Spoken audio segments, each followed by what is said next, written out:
Bueno, pues bienvenidos un sábado más, un inicio de sábado, aquí en Alfines Viernes. Estamos por Zoom reunidos unos cuantos hermanos y también emitiendo en YouTube. Hoy nos acompaña el pastor Moliner con la continuación de los temas anteriores.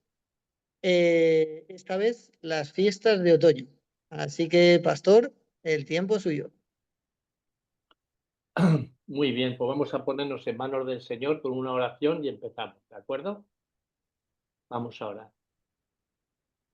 Bendito Padre que moras en los cielos, Señor, estamos ya preparados para recibir el sábado y necesitamos de ti, Dios mío, porque queremos que tú nos bautices, nos unjas con tu Santo Espíritu, para que todas las palabras que sean de tus escrituras puedan quedar impregnadas en nuestro corazón para siempre. Ayúdanos, Señor, también en toda la redondez de la tierra que van celebrando esta venida de tu santo sábado, que también sea bendecida por ti y que podamos todos juntos alabarte y honrarte como tú te mereces. Y ahora quédate con nosotros en esta retransmisión, te lo pedimos en el bendito nombre de tu Hijo Jesús. Amén. Pues muy bien, mis hermanos, vosotros recordáis que la semana pasada estuvimos viendo las fiestas de primavera, ¿de acuerdo? Entonces, todo lo que es concerniente a las fiestas judías, el Señor lo que hizo fue darles a los judíos unas fiestas, pues que eran ni más ni menos que eran unos tipos de lo que se tenía que cumplir, del antitipo. Y entonces en esas fiestas que vimos en primavera se encontraban la Pascua, vamos a verlo, compartir. Mira a ver si me das ahí, a ver, decidme si se ve. No.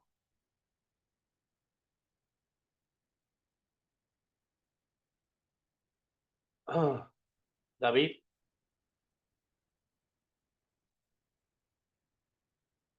¿se ve?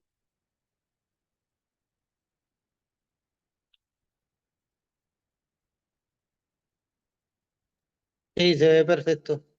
Perfecto. Bueno, pues estuvimos viendo que las primeras fiestas que ellos celebraban, porque el Señor así se lo había dicho, eran las fiestas de la Pascua, que tenía la Pascua propiamente dicho, tenía los panes y levadura y también tenía las primicias. Y a continuación, 50 días después, era el Pentecostés. Pues muy bien, hoy vamos a dar estas tres fiestas que nos quedan, que eran las fiestas de otoño, que eran eran las trompetas, también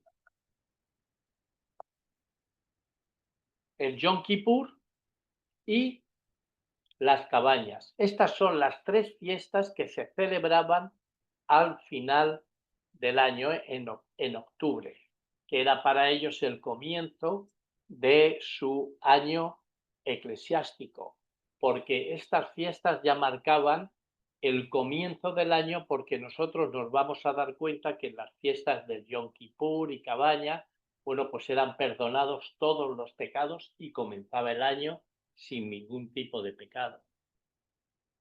Vemos entonces que estas fiestas de primavera que vimos la semana pasada, en estas fiestas de primavera, señalaban expresamente el primer advenimiento. Dice el Conflicto de los Siglos, estos símbolos de Pascua, panes sin levadura, primicias, Pentecostés, estos símbolos se cumplieron no solo en cuanto al acontecimiento, sino también en cuanto al tiempo. Es una cita que extraigo del Conflicto de los Siglos. Y las fiestas de otoño, que eran estas tres fiestas, trompetas, Yom Kippur y cabañas, están dirigidas al segundo advenimiento. Y dice nuestra hermana Elena, Asimismo, los símbolos que se refieren al segundo advenimiento deben cumplirse en el tiempo indicado por el ritual simbólico. Luego, entonces, nosotros vamos a estudiar en esta tarde, vamos a estudiar estas fiestas de otoño, a ver qué era lo que ellos hacían, el tipo, la figura, la imagen, para ver qué ocurrirá o qué está ocurriendo actualmente que señalaban esas fiestas. Vamos entonces con ello. Fiestas de otoño, trompetas. Las trompetas, nos dice Levítico 23-24, que así se lo dejó dicho Moisés a Dios, se lo dejó dicho a Moisés en el libro de Levítico, le dijo así: habla a los hijos de Israel y diles: al primero del mes tendréis día de reposo, una conmemoración al son de trompetas y una santa convocación. ¿De acuerdo? Bueno, pues vamos ahora a entrar en todo este contexto para entender que cuando ellos celebraban esta fiesta de las trompetas, hacían ciertas cosas que vamos a estudiar, y entonces nosotros tenemos que ver el cumplimiento que se ha realizado señalando el segundo advenimiento. Esto tenemos que tenerlo claro. Fiestas de primavera señalaban el primer advenimiento, fiestas de otoño señalaban el segundo advenimiento. Estas citas las hemos visto en el conflicto de los siglos. Bueno, pues aquí vemos que el Señor estuvo aquí en el atrio, estuvo entre el campamento y el atrio, estuvo 31 años. Bueno, 33 años. Lo que pasa que esa diferencia se puede estudiar porque hubo un desfase en el calendario gregoriano y juliano que se podía estudiar con tranquilidad. Pero bueno, estuvo 33 años el Señor Jesús cuando estuvo aquí en esta tierra, desde que, desde que nació en Belén hasta que ascendió a los cielos. Y después tenemos también que cuando Él asciende a los cielos, recordáis la fiesta del Pentecostés, Él es ungido, nombrado sumo sacerdote por la orden de Melquisedec. Él entra en los cielos, se sienta a la derecha del Padre en su trono y pasa en el año 31 al santuario celestial, ¿de acuerdo? Y ahí está en el santuario celestial, en el lugar santo, está desde el año 31 al año 1844, ¿de acuerdo? Y aquí vemos entonces el lugar santo que tenemos tal cual tenemos en los cielos. Hay mucha gente que dice que eso no puede ser así y entonces espiritualiza las cosas diciendo en el cielo no puede haber una menorá, un candelabro, no puede haber un altar del incienso, allí la mesa de los panes. Y yo digo, ¿y por qué no? Cuando Moisés vio lo que había allí y le dijo el Señor, haz un diseño de lo que yo te mando. Cuando Juan está mirándolo en Apocalipsis y lo ve. Cuando nuestra hermana Elena dice que efectivamente allí están estos muebles en el cielo. Cuando la palabra de Dios dice que hay un santuario celestial, que Dios está sentado en un trono. ¿Hay trono? Muchas veces pregunto yo, ¿hay trono? ¿O tampoco? Bueno, trono sí. Y digo, ¿y si hay trono, por qué no puede haber un candelabro? ¿Por qué no puede haber un altar del incienso? ¿Por qué una cosa sí y otra no? El Señor dejó a nuestra iglesia, claramente algo. Le dijo, esta iglesia, este pueblo, yo lo tengo aquí en esta tierra para que predique lo que yo estoy haciendo en el cielo. Allá en el cielo, ahora mismo está llevando a cabo un juicio investigador. Bueno, pues yo quiero bajar la mano. Yo quiero que este pueblo vaya comunicando a todo el resto del planeta lo que yo estoy haciendo arriba en el cielo. Y entonces, ¿cómo lo hacemos? Tenemos que predicar que hay un santuario celestial. Tenemos que predicar el santuario. No hay otra iglesia que lo haga, solamente nosotros. Y cada vez lo hacemos menos. Luego entonces tenemos que empeñarnos en estudiar el santuario. Así que en los cielos hay un santuario celestial y el Señor lo que puso en esta tierra es un santuario terrenal para que estudiando lo que hay aquí en esta tierra podamos comprender lo que Jesús está haciendo ahora en los cielos. ¿De acuerdo hasta ahí? Muy bien. Seguimos entonces. Entonces tenemos un lugar santo, un lugar santo, y vamos a entrar ya a ver qué hacían ellos en la fiesta de las trompetas. ¿Qué dice la tradición de los judíos con respecto a la fiesta de las trompetas? Dice el diccionario bíblico adventista, la tradición de los judíos determina que en el día del año nuevo todos son juzgados.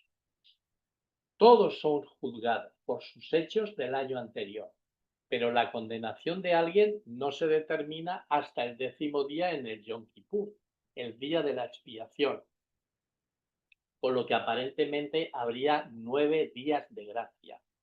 ¿Qué era lo que ellos hacían en esta fiesta? Bueno, pues sencillamente lo que ellos estaban constantemente durante esos 9 días antes de que comenzara el día de Yom Kippur, que era la siguiente fiesta, estaban durante 10 días tocando trompetas. Todas las mañanas subían al templo, papá, papá, papá, y todo el mundo estaba allí pendiente de que había que hacer algo. ¿Por qué? Porque se acercaba el día del Yom Kippur, se acercaba el día del juicio, se acercaba el día de la purificación del santuario. Y recordad que allí estaban los pecados de todos, estaban allí. Todos los pecados de los que habían confesado, todos aquellos que habían venido del campamento y habían pedido perdón a Dios, tenían que llevar un cordero y ese cordero degollarlo y esa sangre quedaba en el lugar santo. Luego ahí estaban los pecados que contaminaban el santuario. Por eso había un día, el día del Yom Kippur, donde ese santuario era purificado, que eso lo veremos en la siguiente fiesta. Pero ahora estábamos en la previa, en la fiesta de las trompetas, y ellos tocaban las trompetas para que la gente hiciera un autoexamen de qué era lo que había sido su año y cómo habían llevado los pecados allí. Esto sirve como el comienzo de un periodo de 10 días llamados días de temor, que concluye con el día de la expiación. Esto era lo que hacían los judíos en ese día, en esos 10 días de las trompetas. Para los judíos observantes, este periodo solemne sirve como una ocasión para el autoexamen, la introspección y la reflexión, ya que Dios considera anualmente el destino de cada judío. O sea que cada año allí se tomaban en cuenta estas cosas y entonces los judíos pensaban y decían, Señor, que es que viene el día del juicio y quien no era perdonado, quien no había confesado sus pecados, bueno, pues era expulsado del campamento o era sacado fuera o era apedreado, pero no lo querían allí. Luego todos los pecados debían de haber pedido perdón y arrepentirse y llevarlos dentro del lugar santo. Así que esto era lo que hacían los 10 días. Bueno, pues eso era el tipo, lo que hacían ellos. ¿Qué ocurrió entonces en nuestro tiempo con ese día de las trompetas? ¿Qué ocurrió? Bueno, pues dice Hebreos que en la iglesia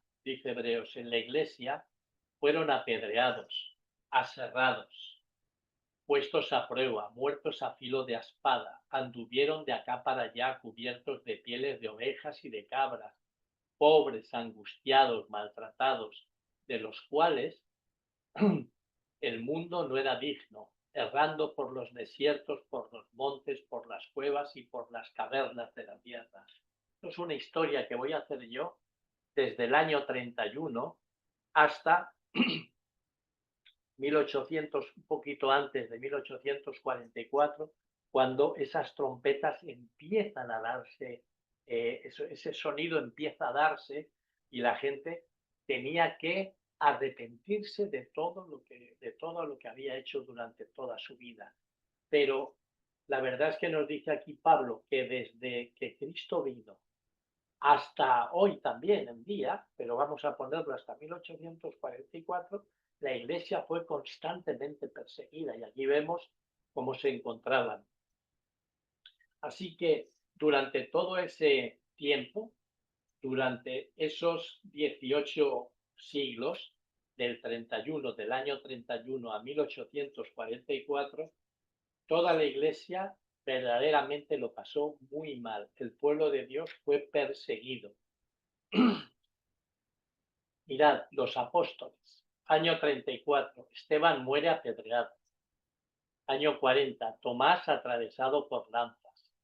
Año 44 y siguientes, Santiago decapitado. Felipe es colgado. Santiago es apaleado. Bartolomé desollado vivo. Simón crucificado, Simón Pedro. Mateo le cortaron la cabeza. Pedro crucificado. Pablo decapitado. Tadeo muerto a flechazo. Bernabé apedreado, Andrés crucificado. Juan es el único que muere naturalmente. O sea que ya el comienzo de la Iglesia es terrible, porque todos son mártires, absolutamente todos. Luego ya viene el siglo II y entonces ya los cristianos que van creciendo allá en Roma y en todo el Imperio Romano empieza a extenderse el cristianismo. Bueno, pues ahí vienen las grandes persecuciones. Y os voy a poner aquí las 10 grandes persecuciones que se hicieron contra los cristianos. Y aquí tenemos a los emperadores. Año 64, Nerón, en el 95, Domiciano, luego llega Trajano, Marco Aurelio, Septimio Severo, Maximiano, Decio, Valeriano, Aureliano, Diocleciano, mis hermanos, hasta Diocleciano. ¿Qué ocurrió después? Que el siguiente emperador, Constantino, ahí ya, ese siguiente emperador Constantino, es cuando ya dice, esto está lleno de cristianos, es que así no se puede. Y entonces es cuando él tiene una visión, sueña, y ve una cruz en los cielos. Y entonces dice, con este signo vencerás. Ponle la cruz a todos tus legionarios y cree en el Dios de los cristianos. ¡Wow! Y a partir de ahí es cuando surge la Iglesia universal. ¿Qué significa universal? En latín, católica. Ahí comienza la Iglesia católica, con Constantino, donde ya ordena que todo su imperio se convierta al cristianismo. Y ya, pues parece ser, ya están todos contentos y felices, que han acabado ya las persecuciones y ya pueden salir. Pero esto era una treta satánica, pues para meterse ya dentro de lo que era el cristianismo.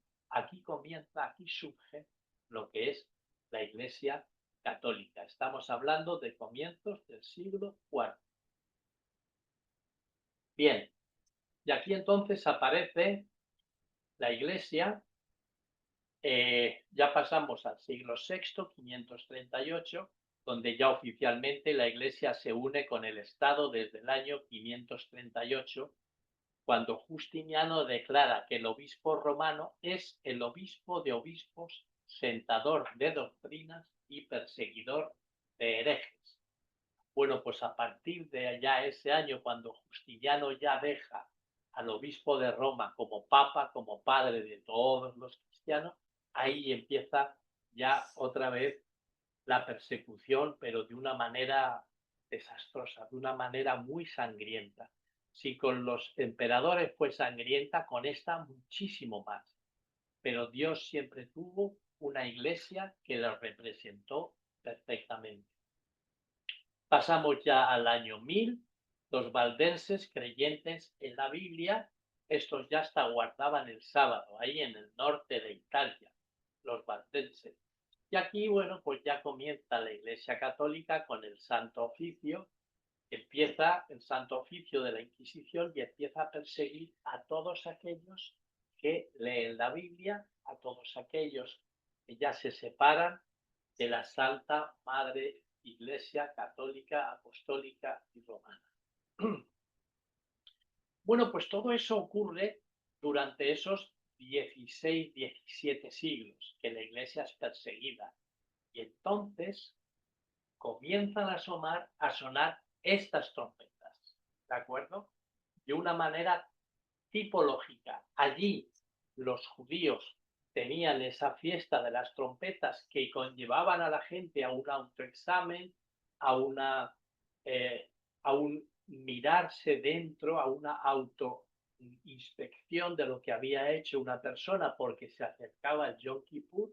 Pues bien, ahora lo que hace el Señor es dar sonidos de trompeta, pero a todo el mundo, a todo el mundo. ¿En qué momento vemos esas trompetas sonar? Dice Apocalipsis 6:12. Miré cuando se abrió el sexto sello y he aquí que hubo un gran terremoto, 1755. Ese terremoto que nosotros lo tenemos también en Mateo 24, vemos que ocurre el terremoto de Lisboa. Y como nos damos cuenta, por aquí está España, Lisboa, y aquí es el terremoto. Y entonces empieza el terremoto a ser tan grande, de dimensiones tan grandes, que llega a América del Norte, América Central, América del Sur, llega al sur de África, llega hasta arriba de Europa. Bueno, fue tremendo.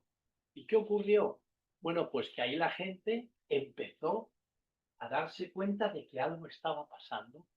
Empezaba el Señor a dar esos sonidos de trompeta diciendo a la gente, que viene un juicio, que tenéis que arrepentiros de todo lo que estáis haciendo, porque ya con este terremoto la tierra fue sacudida. ¿De acuerdo? ¿Qué dice la palabra de Dios? En Apocalipsis 6:12 sigue diciendo, miré cuando se abrió el sexto sello y hubo aquí un gran terremoto, ya lo hemos explicado, 1755.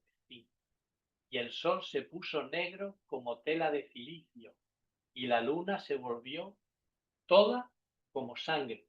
Esto ocurrió 25 años después, en 1780. ¿Y qué ocurrió? Que el sol se oscureció, la luna no dará su resplandor. Todo esto también lo hemos estudiado muchas veces en Mateo 24, que también vienen estas señales. ¿Y qué ocurrió? Bueno, pues al mediodía, durante la tarde del 19 de mayo de 1780, el sol dejó de dar su luz. La luna quedó con sangre toda aquella noche y no fue un eclipse. Y la gente empezó a preguntarse, ¿qué está pasando? Hace 25 años, un terremoto que conmocionó al mundo entero. Señor, ¿qué está ocurriendo?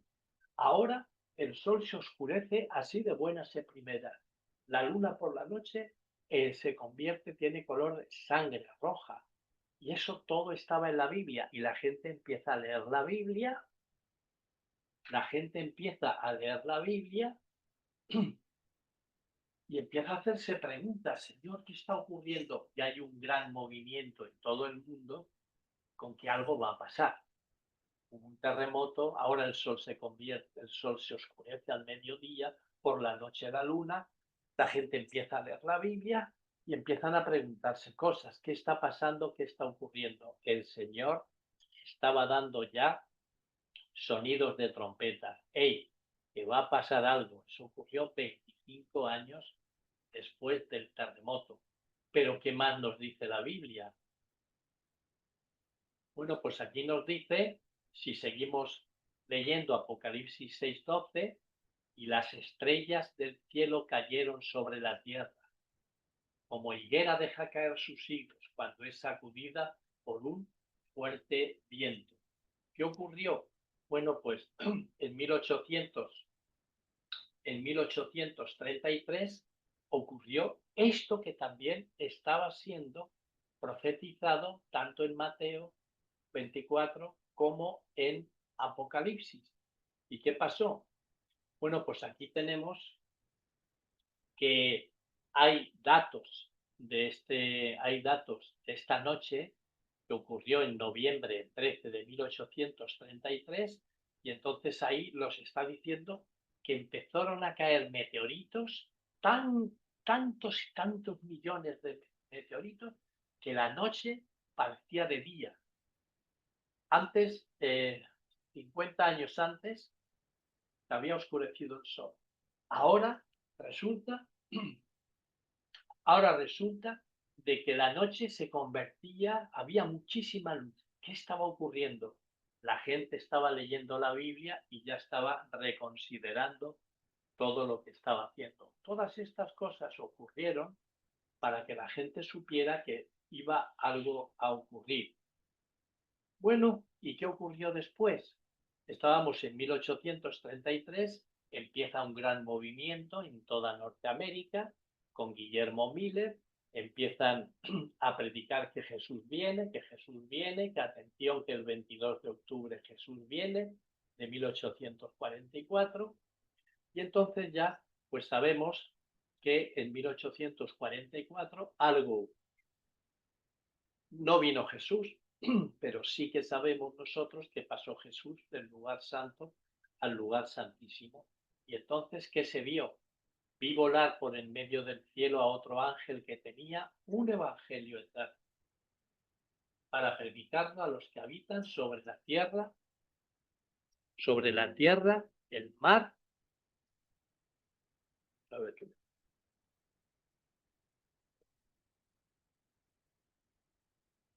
sobre la tierra. Hay que predicarlo a la tierra, a toda nación, tribu, lengua y pueblo. Todo eso tenían que predicarlo a la gente. ¿Y eso quién tenía que hacerlo? Bueno, pues vi volar ese ángel que era ni más ni menos que el pueblo que Dios tenía aquí en esta tierra y tenía que predicar precisamente ese evangelio eterno, ese mensaje de los tres ángeles, que no hay otra iglesia que la predique, sino solamente nosotros. Y entonces, bueno, pues aquí tenemos esas tres fiestas que decía, empezó a predicarse el evangelio en todo lugar, empezaron a salir desde Estados Unidos, pues muchísima gente que empezó a predicar este evangelio. Y aquí a España, bueno, pues vinieron este matrimonio, los dos hermanos Bond, y predicaron el evangelio, como así en todas las naciones de Centro, Sudamérica, llegaron a Europa, pasaron a África, llegaron también a muchísimos países. Este Joseph Wolf, que habla nuestra hermana Elena, habla en el conflicto de los siglos, bueno, pues llegó a muchísimos lugares predicando el Evangelio. Nos habla que estuvo en Palestina, en Egipto, estuvo también en Mesopotamia, en Persia, en Crimea, en Georgia, en el Imperio Otomano, en la India, en Yemen. Bueno, algo magnífico. Este Joseph Wolf que nos habla ella estuvo en todo lugar, era un predicador nato y el Evangelio se llevó a todo el mundo, ¿de acuerdo? Porque algo iba a pasar. Esas trompetas estaban diciendo, va a ocurrir algo. ¿Y qué fue lo que ocurrió?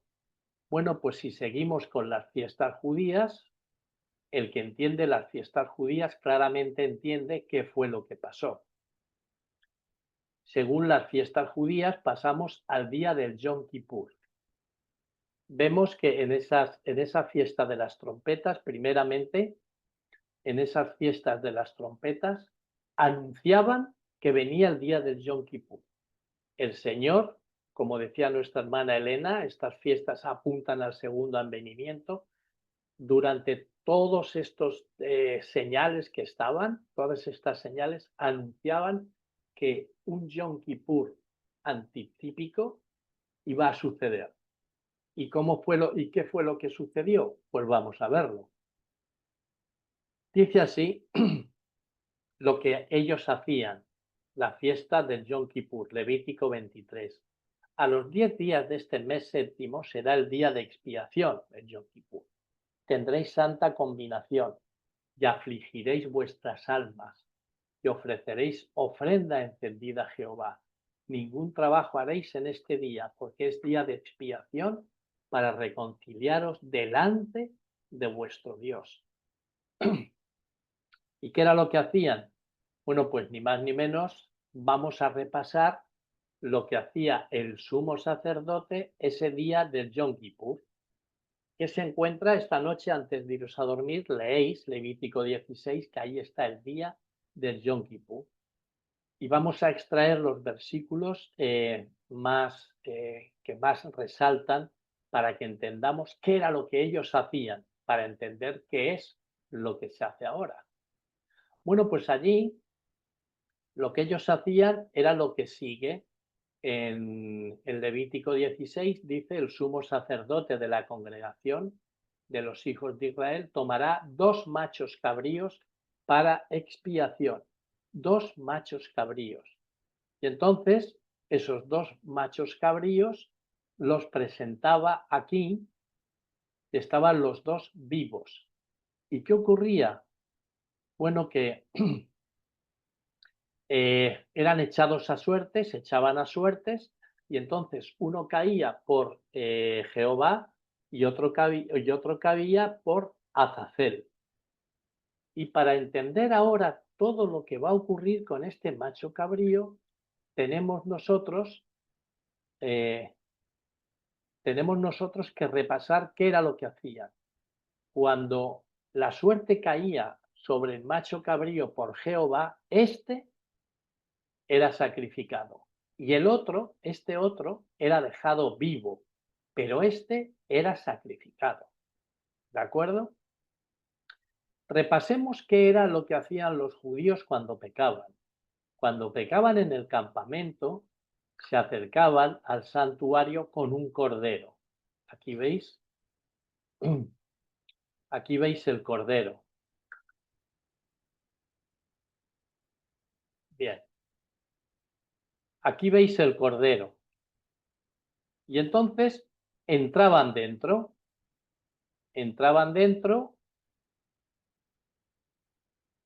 y aquí se presentaban delante del sacerdote y le decían: yo ya he confesado los pecados. Correcto. Pues si has confesado los pecados, tienes que degollar al animal. Y tenían que degollar al animal. Y esa sangre el sacerdote la introducía dentro del lugar santo. ¿De acuerdo?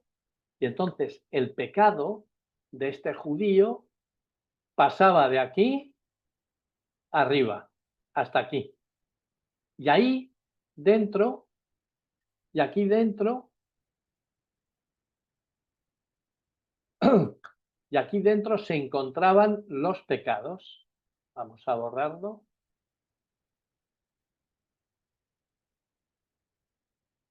A ver, ¿por qué no va?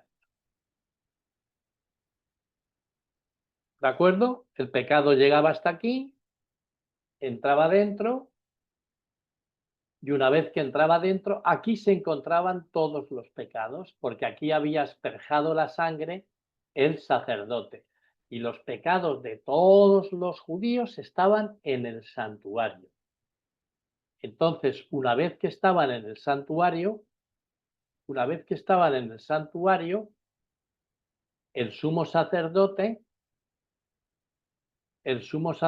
lo que hacía era echaba sangre aquí en el propiciatorio y todos los pecados que estaban en el santuario, todos los pecados de todos los judíos, ese día del Yom Kippur, el sacerdote se los quedaba, el sumo sacerdote le eran transferidos a él todos los pecados. Una vez que ya tenía el sumo sacerdote todos los pecados, entonces, ¿qué hacía? Salía fuera. Cuando hubiere acabado de expiar el santuario y el tabernáculo de reunión y el altar, hará traer al macho cabrío vivo. Y entonces el sumo sacerdote llegaba delante de el macho cabrío y allí, una vez que esto había ocurrido, ¿qué hacía? Ponía las manos el sumo sacerdote sobre el macho cabrío, porque el sumo sacerdote tenía todos los pecados de toda la gente que había confesado, y esos pecados ahora eran transferidos al macho cabrío vivo, al macho cabrío por Azazel. Dice el versículo 21. Y pondrá Aarón sus 2 manos sobre la cabeza del macho cabrío vivo, y confesará sobre él todas las iniquidades de los hijos de Israel, todas sus rebeliones y todos sus pecados, poniéndolos así sobre la cabeza del macho cabrío. Y entonces el macho cabrío era el receptor de todos los pecados que habían cometido los judíos durante todo el año. ¿Qué hacía a continuación el sumo sacerdote? Bueno, pues escogía a un sacerdote y, ¿qué dice la palabra?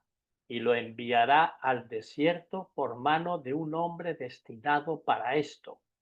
Así que ese sacerdote llevaba a este macho cabrío con los pecados de todos al desierto, fuera de Jerusalén. ¿Y allí qué era? Bueno, pues allí, dice Levítico 16:22, y aquel macho cabrío llevará sobre sí todas las iniquidades de ellos a tierra inhabitada y dejará ir al macho cabrío por el desierto. Una vez que esto acababa, el sacerdote volvía al santuario.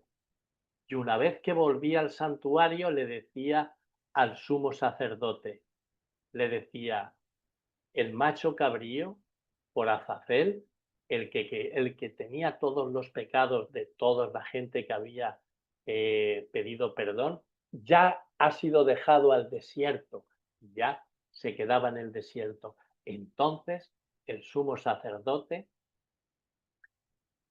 decía, en este día se hará expiación por vosotros y seréis limpios de todos vuestros pecados delante de Jehová.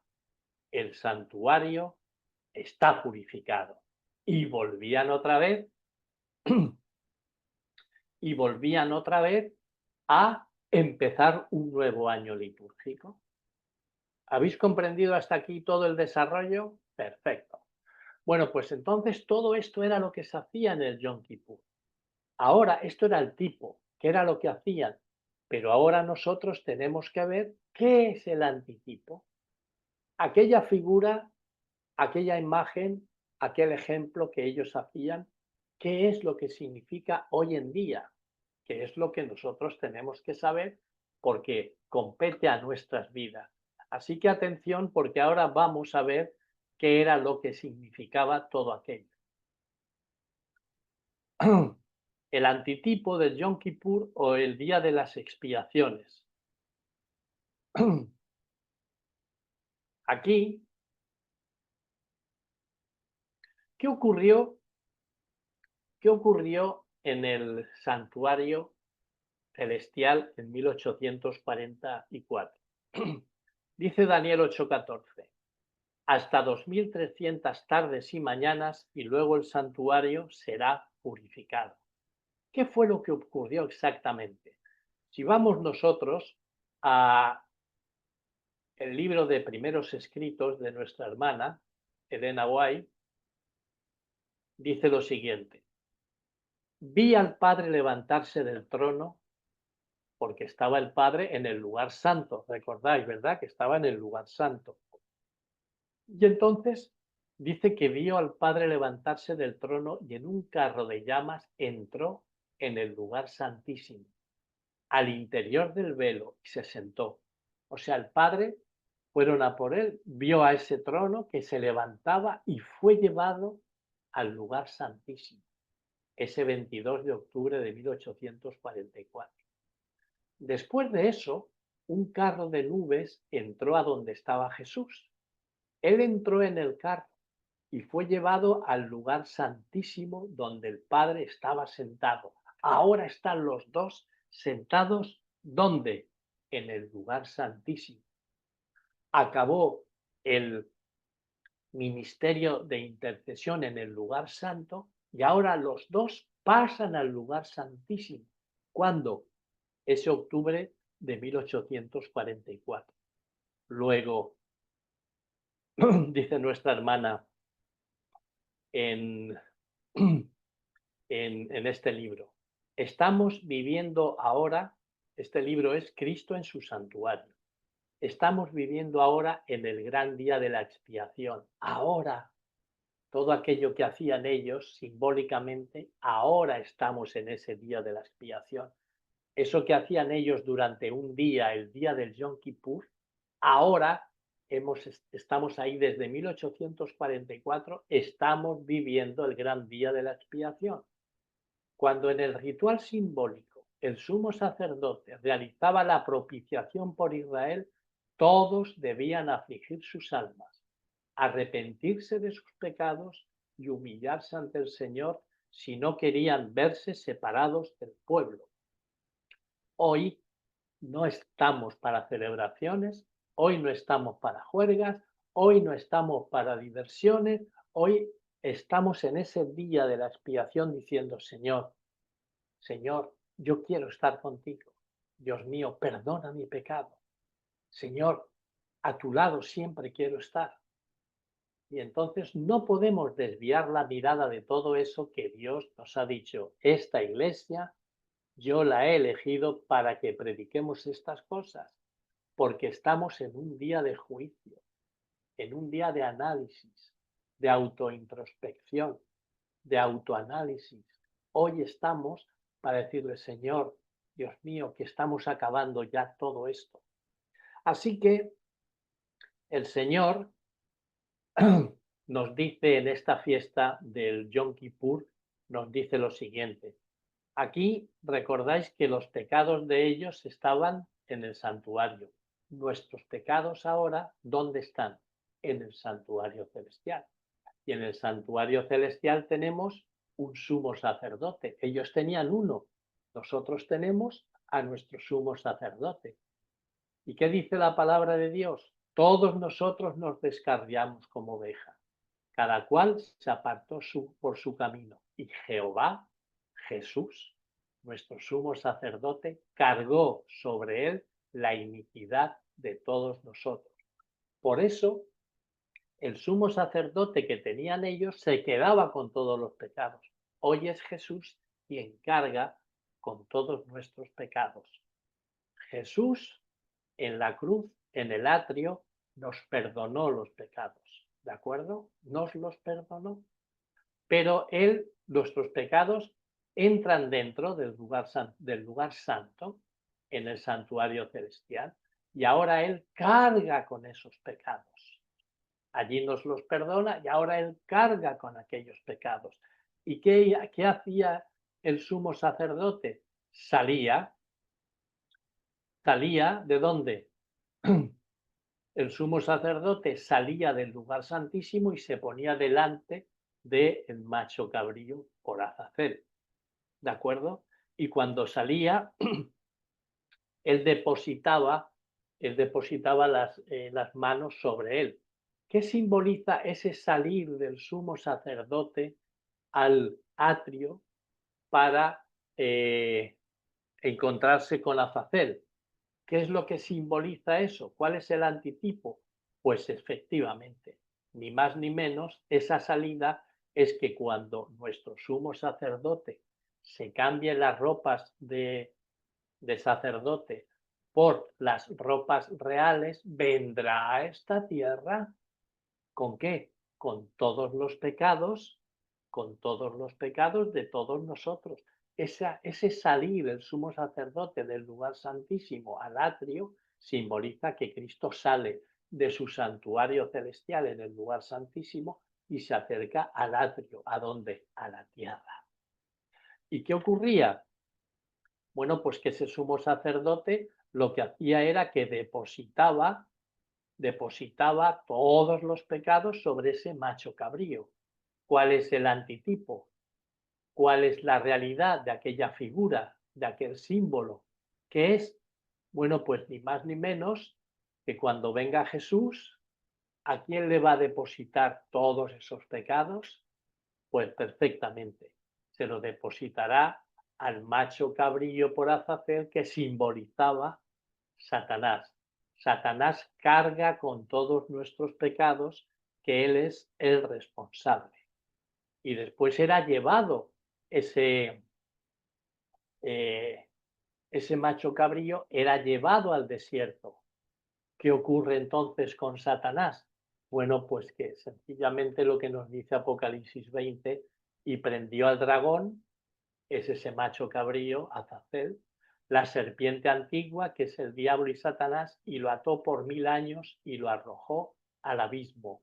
Va a estar aquí, ni más ni menos, que ese milenio. Esto es lo que simbolizaba aquel sacerdote que llevaba aquel macho cabrío y lo dejaba en el desierto. Aquí Satanás va a estar en el desierto, en el abismo, va a estar durante 1000 años. Recordar que hoy estamos viviendo en ese gran día de la expiación. Estamos ahí, Jesús está a punto de salir del santuario. ¿De acuerdo? Entonces, una vez que ya Jesús salga del santuario, a ver, una vez, una vez que Jesús salga del santuario, venga a esta tierra, deposite los pecados sobre el macho cabrío y ya pues nosotros estamos todos liberados. Ahí está la resurrección de los muertos y ya está todo aclarado. ¿Por qué? Porque el santuario estará purificado. Hoy está contaminado de nuestros pecados, pero llegará un momento que el santuario celestial estará purificado. ¿De acuerdo? Esta es la segunda fiesta. Hemos visto las trompetas, hemos visto el Yom Kippur, pero falta una fiesta. ¿Qué fiesta era la que ellos guardaban después del Yom Kippur? ¿Qué fiesta era esta? Bueno, pues nos queda solamente esta fiesta. ¿Y cuál era? Bueno, pues hemos visto las trompetas, que era el día 1 de Tisri, 10 días tocando las trompetas, el día de la expiación, el 10º del mes de Tisri, que caía, como decía, en septiembre, octubre, y después venía la fiesta de las cabañas. ¿Y qué hacían ellos en la fiesta de las cabañas? Bueno, pues en la fiesta de las cabañas, dice Levítico, habla a los hijos de Israel y diles, a los 15 días de este mes séptimo será la fiesta solemne de los tabernáculos a Jehová por 7 días. Bueno, pues ¿qué hacían ellos? Ellos sencillamente hacían estas cabañas. ¿Y qué dice nuestra hermana Elena? Dios quería que en esta ocasión el pueblo reflexionase en su bondad y misericordia, a reflexionar porque ya estaban limpios de pecado, ya estaban limpios de pecado y ahora estaban ya todos felices en esa fiesta de las cabañas. Dice nuestra hermana, la estancia de una semana en cabañas durante la fiesta de los tabernáculos eran oportunidades para descansar fuera de casa y cultivar la vida social. Y estaban 7 días de fiesta, 7 días de fiesta allí porque ya había pasado el Yom Kippur, estaban ya todos perdonados, el santuario estaba purificado. Y era una maravilla porque ya disfrutaban todos de esa fiesta de las cabañas. Dice el deseado, la fiesta duraba 7 días para su celebración los habitantes de Palestina, con muchos de otros países dejaban sus casas y acudían a Jerusalén. Todo el mundo estaba en Jerusalén. Este era el tipo. ¿Ya estáis pensando? ¿El antitipo cuál es? Cuando Jesús venga y salga del santuario, se acaba Yom Kippur, viene aquí y le entregue los pecados a Satanás, resuciten los muertos. ¿Qué fiesta nos faltará por cumplir? Esta fiesta de las cabañas. ¿Y qué ocurrirá? Bueno, pues que también nosotros estaremos en esa nueva Jerusalén que está en los cielos. Dice Eventos de los últimos días. Los ángeles juntarán sus escogidos de los cuatro vientos, de un cabo del cielo hasta el otro. Santos ángeles llevan niñitos a los brazos de sus madres. Amigos a quienes la muerte tenían separados desde largo tiempo se reúnen para no separarse más y con cánticos de alegría suben juntos a la ciudad de Dios, ni más ni menos, ¿a dónde? A la nueva Jerusalén. Esta es la fiesta de las cabañas, donde estaremos ya con Jesús, que nos está esperando en el aire, y entonces todos subiremos con Él en esa nube que nos tendrá preparada. Yo pienso que será una gran nave espacial, supongo, para meternos a todos nosotros allí. Y dice, juntos entramos en la nube y durante 7 días, esto nos lo dice nuestra hermana en primeros escritos, la fiesta de las cabañas duraba 7 días. Pues aquí dice, entramos en la nube y durante 7 días fuimos ascendiendo al mar de vidrio, donde Jesús sacó coronas y nos las ciñó con su propia mano. Nos dio también arpas de oro y palmas de victoria.